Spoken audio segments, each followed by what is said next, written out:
Namaskar दोस्तों, today we will discuss about the transverse nature of electromagnetic waves.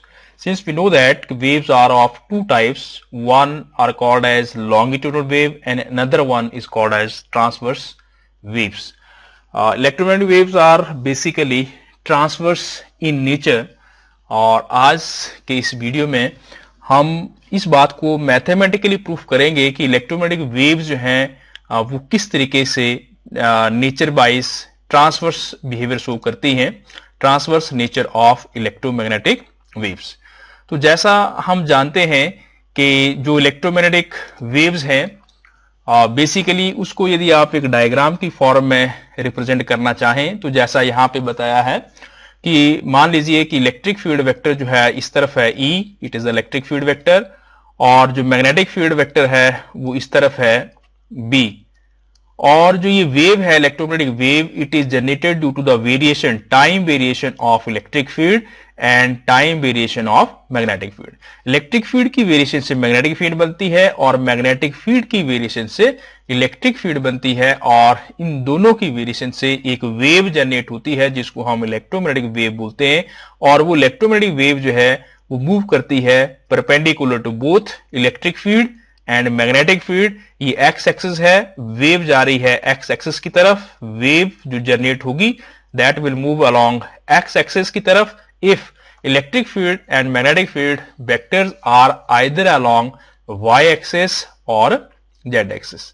तो जो wave के direction of propagation होगी, जिस तरफ वेव के चलने की डायरेक्शन होगी, वो हमेशा इलेक्ट्रिक फील्ड और मैग्नेटिक फील्ड वेक्टर्स के परपेंडिकुलर में होती है। और यदि ऐसा होता है तब हम कह सकते हैं कि जो इलेक्ट्रोमैग्नेटिक वेव है वो एक ट्रांसवर्स वेव है। तो जनरली जैसा हम पीछे डिस्कस करते आ रहे हैं कि जो वेव है it is generated due to time variation, time variation of electric field produces magnetic field. Electric field की जो वेरिएशन है वो मैग्नेटिक फील्ड प्रोड्यूस करती है एंड वाइस वर्सा, और मैग्नेटिक फील्ड की जो वेरिएशन है that produces the electric field. और जो इलेक्ट्रोमैग्नेटिक वेव है यदि direction of propagation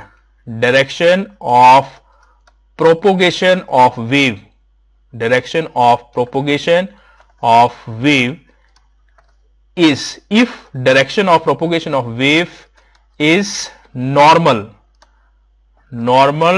to electric field vector and magnetic field vector both, तब हम कह सकते हैं कि ये जो वेव है ये ट्रांसवर्स वेव है। तो हम ये प्रूफ करेंगे मैथमेटिकली कि जो इलेक्ट्रोमैग्नेटिक वेव है basically it is transverse in nature. तो ट्रांसवर्स इन नेचर प्रूफ करने के लिए हम एक सिंपल जैसा डायग्राम लेकर इसको डिस्कस करते हैं। यदि हम इसको प्रूफ करना चाहें कि सपोज एक वेव हम ले लेते हैं, यहां पे ये हमारे पास कोऑर्डिनेट सिस्टम और ये आ गया एक्स एक्सिस, इस तरफ वाई एक्सिस, और यहां पे दिस इज जेड एक्सिस, ये ओरिजिन।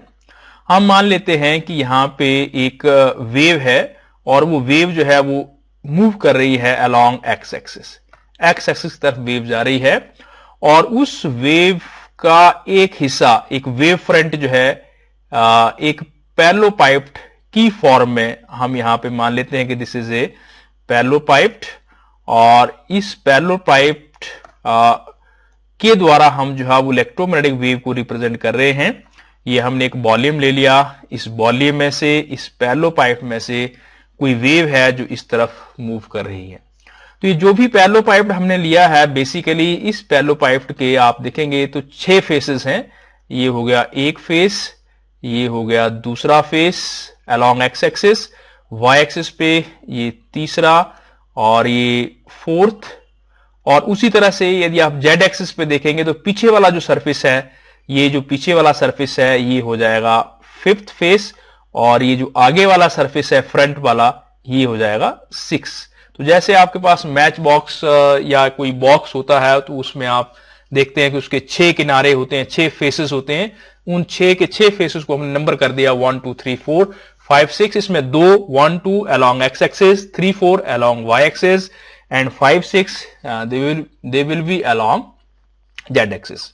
अब इसमें जो बेसिक चीज है, हम ये मान रहे हैं कि जो वेव है हमारी इलेक्ट्रोमैग्नेटिक वेव, वो इलेक्ट्रोमैग्नेटिक वेव जो है वो एक्स एक्सिस की तरफ जा रही है।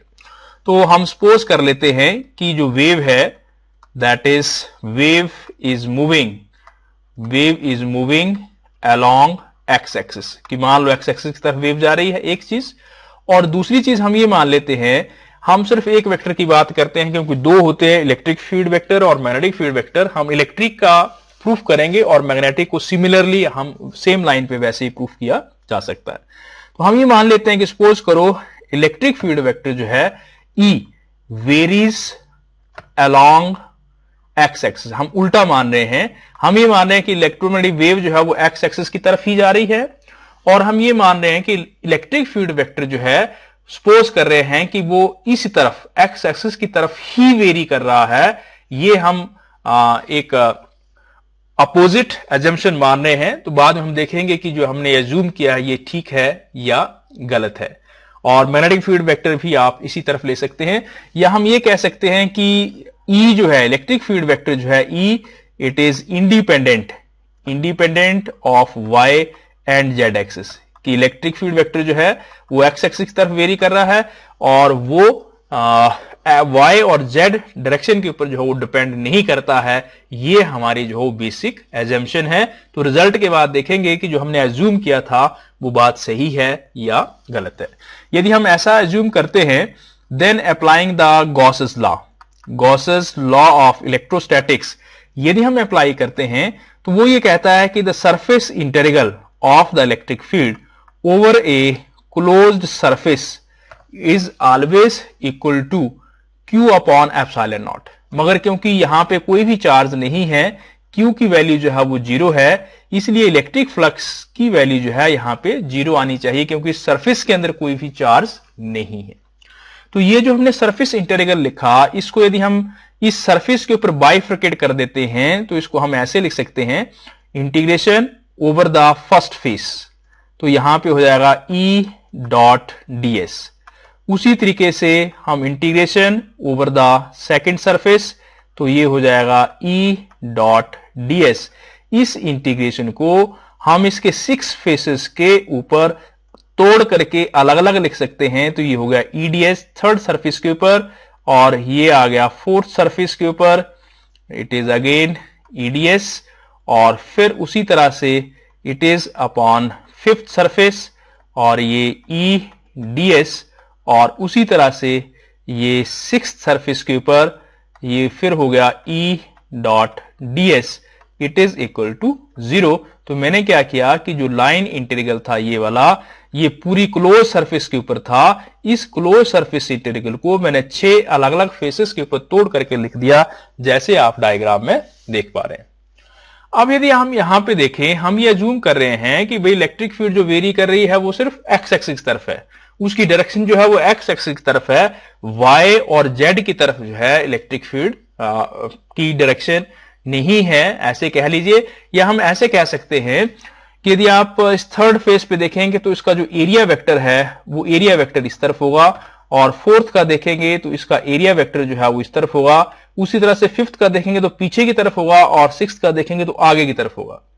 और इलेक्ट्रिक फील्ड इस तरफ है, तो हर एक केस में जो एंगल है एरिया वेक्टर और इलेक्ट्रिक फील्ड के बीच में वो कितना हो जा रहा है, 90 डिग्री। तो यहां पे इस केस में EDS cos 90 हो जाएगा। तो हम थर्ड की बात करते हैं। ये जो इंटीग्रेशन है यहां पे लिख लेता हूं मैं, ये जो हमारे पास इंटीग्रेशन है थर्ड वाला, और E डॉट ds ये हो जाएगा EDS cos ऑफ 90 और 0 हो जाएगा।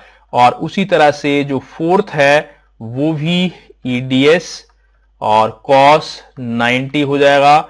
जो फिफ्थ इंटीग्रेशन है वो भी E डॉट ds cos 90 हो जाएगा, और जो लास्ट वाला सिक्स्थ है ये भी EDS cos 90, और ये सारे जो हैं इंडिविजुअली इक्वल टू 0 हो जाएंगे।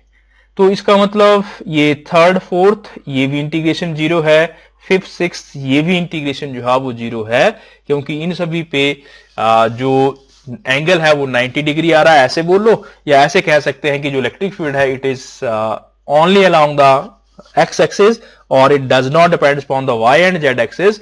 इसलिए जो इंटीग्रेशन होगी वाई की तरफ वाले फेसेस पे या जेड की तरफ वाले फेसेस पे वो 0 हो जाएगी। इसका मतलब ये दोनों फैक्टर, ये भी 0 हो गया और ये भी 0 हो गया, तो we will left with only one, that is E dot ds and plus it is 2E dot ds, it is equal to 0। अब आप यहां से देखेंगे इस वन सरफेस जो है इसका जो एरिया वेक्टर है वो इस तरफ होगा ds, और जो टू सरफेस है इसका एरिया वेक्टर जो है वो इस तरफ होगा। तो इलेक्ट्रिक फील्ड की डायरेक्शन इस तरफ है, तो यहां पे फर्स्ट फेस पे जो एंगल है वो 0 होगा और यहां पे एंगल जो है वो 180 डिग्री हो जाएगा। तो हम मान लेते हैं कि सपोज यहां पे जो इलेक्ट्रिक फील्ड की वैल्यू है वो Ex है इस वन वाले फेस पे, और ये जो टू वाला फेस है यहां पे इलेक्ट्रिक फील्ड की वैल्यू जो है वो Ex डैश है, क्योंकि हमने ये कहा कि इलेक्ट्रिक फील्ड जो है वो एक्स एक्सिस की तरफ वेरी कर रही है। तो यहां पे कुछ और वैल्यू है Ex और यहां पे कुछ और वैल्यू है Ex डैश। इसको हम यहां पे पुट करें, जो फर्स्ट सरफेस है ये हमारे पास इंटीग्रेशन हो जाएगा E ds cos ऑफ 0 और इसकी वैल्यू Ex है। जो दूसरा इंटीग्रेशन है वो हो जाएगा this is over the first surface, this is over the second surface, ये हो जाएगा Ex डैश और यहां पे ds and it is cos of 180 degree.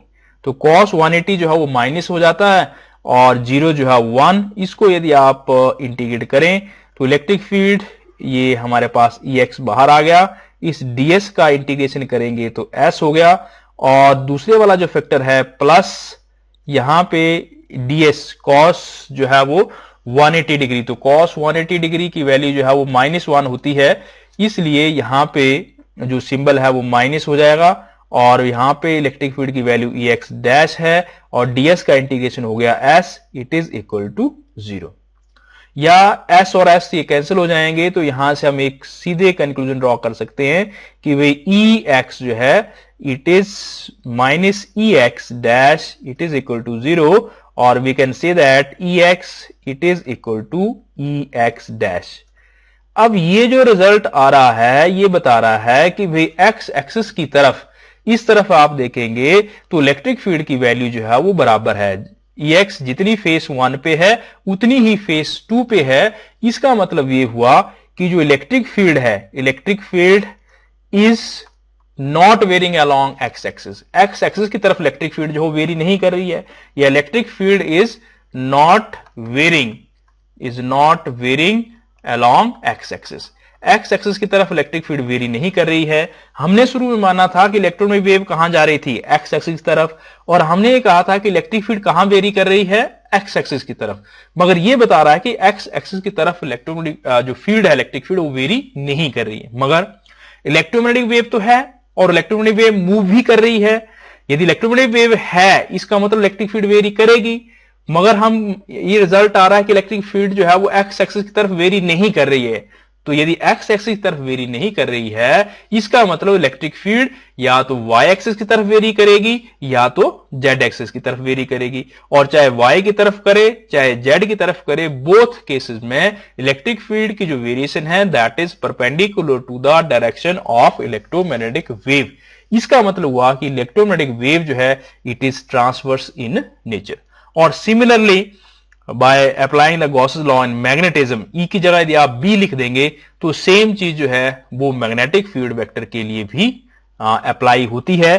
तो हम दोनों रिजल्ट इसी चीज से निकाल सकते हैं कि ई जो है वो भी एक्स एक्सिस की तरफ वेरी नहीं कर रही है, मैग्नेटिक फील्ड जो है वो भी एक्स एक्सिस की तरफ वेरी नहीं कर रही है जिस तरफ वेव जा रही है। इसका मतलब E and B both are varying but not varying along the direction of propagation of the wave that is along X axis. इसका मतलब ई और बी कहां वेरी करेंगे, आइदर अलोंग वाई एक्सिस और जेड एक्सिस। और यदि ऐसा होता है कि इलेक्ट्रोमैग्नेटिक वेव एक्स एक्सिस की तरफ जाती है और इलेक्ट्रिक फील्ड और मैग्नेटिक फील्ड वेक्टर जो है वाई एक्सिस की तरफ या जेड एक्सिस की तरफ वेरी करते हैं, तो जो मैंने आपको ट्रांसवर्स नेचर की डेफिनेशन, ट्रांसवर्स वेव की डेफिनेशन बताई थी, उसके मुताबिक ये इलेक्ट्रोमैग्नेटिक वेव जो है ये ट्रांसवर्स हुई इन नेचर। तो this is a very simple proof of transverse nature of electromagnetic wave. I hope कि आपको ये समझ आया होगा, और यदि आपको ये मेरा वीडियो जो है वो अच्छा लगता है तो प्लीज इसको लाइक करें, शेयर करें, और मेरा चैनल जो कि डॉक्टर एच पाल के नाम से है उसको सब्सक्राइब करें। Thank you.